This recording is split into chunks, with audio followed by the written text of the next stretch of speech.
Once இந்த video மட்டும் யாரும் தள்ளி விட்டுறாதீங்க. இந்த நியூஸை மட்டும் கேட்டுங்க. இப்போ நீங்கள் ஸ்க்ரீனில் பார்க்குறீங்களா ஒரு ஃபோட்டோ, இந்த அண்ணன் பார்த்தீங்கன்னா வந்து மயிலாடுதுறை மாவட்டம் கீழே மூக்கரையில் ஒரு அண்ணன். இவங்களுக்கு பார்த்து ஹை ப்ரெஷரில் வந்து திடீர்னு வந்து மயக்கடிச்சு விழுட்டாங்க. அப்படி விழுந்ததில் ஹாஸ்பிட்டல் கொண்டு போனப்போ இப்போ மூளையில் வந்து ஒரு ரத்த கசி மாதிரி ஏற்பட்டு 25 லட்சத்துக்கு மேலே செலவாயிருக்கு. செலவான அது மட்டும் இல்லாமல் இன்னும் செலவாகும். அப்படிங்கிறப்ப அவங்க ஃபேமிலியில் வந்து ஒன்றுமே பண்ண முடியல. அவங்களோட ஃபோட்டோ வீடியோலாம் போட்டு காமிக்கிறேன் பாருங்கள்.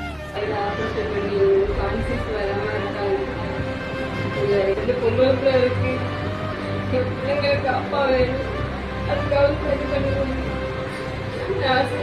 அப்பா அம்மா எல்லாரும் ரொம்ப கஷ்டப்படுறீங்க. எப்படி பிள்ளைங்க எல்லாமே கஷ்டப்படக்கூடாது. இந்த பொருள் எல்லாத்தையும் வர முடியல. முடிஞ்ச உதவி செய்யுங்க. பார்த்தீங்கன்னா அவங்களோட வந்து ஃபோன் நம்பர் கீழே வந்து QR கோடு, அவங்க ஜிபே நம்பர் கொடுக்குறேன். உங்களால் முடிஞ்ச அளவுக்கு அவங்களுக்கு எதாவது ஹெல்ப் பண்ணுங்கள்.